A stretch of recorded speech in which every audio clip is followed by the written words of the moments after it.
Sir இந்த break out break டவுன்லாம் ஆகுது இல்லைங்களா, இதெல்லாம் வந்து முக்கால்வாசி பிரேக் அவுட்லாம் பார்த்திங்கன்னா சக்ஸஸ்ஃபுல் ஆகுது, இல்லை சம்டைம்ஸ் பாதி பிரேக் அவுட் வந்து கரெக்ட் ஆகுது. எல்லோரும் வந்து இந்த சக்ஸஸ்ஃபுல் பிரேக் அவுட் பிரேக் டவுனில் தான் வந்து காமிக்கிறாங்க. அந்த ஃபால்ஸ் பிரேக் அவுட் பிரேக் டவுனை வந்து தடுத்து நிறுத்த முடியுமா அப்படின்னு கேட்பீங்க. ஃப்ரெண்ட்ஸ், இந்த false break out break down வந்து தடுத்து நிறுத்த முடியாது, ஆனால் கம்மி பண்ணிக்கலாம். இப்போ உங்களுக்கு ஒரு 50-50, அதாவது 50% ஃபெயில் ஆகுது, 50% பாஸ் ஆகுது அப்படின்றப்போ அது வந்து ஒரு 60-70% அந்த சக்ஸஸ்ஃபுல் பிரேக் டவுனோ அல்லது பிரேக் அவுட்டாகவோ மாற்றிக்க முயற்சி பண்ணுங்கள்.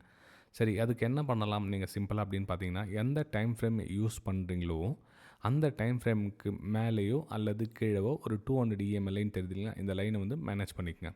ஸோ இது வந்து 200 EMA லைன். இது நீங்கள் வந்து இது டவுன் சைடு அப்படின்னா மேலே வந்து வரணும். நீங்கள் அப் சைடு IRI ஃபார்மேஷன் பண்ணி போதுன்னா அந்த லைன் வந்து கீழே வந்து இப்படி போகணும்.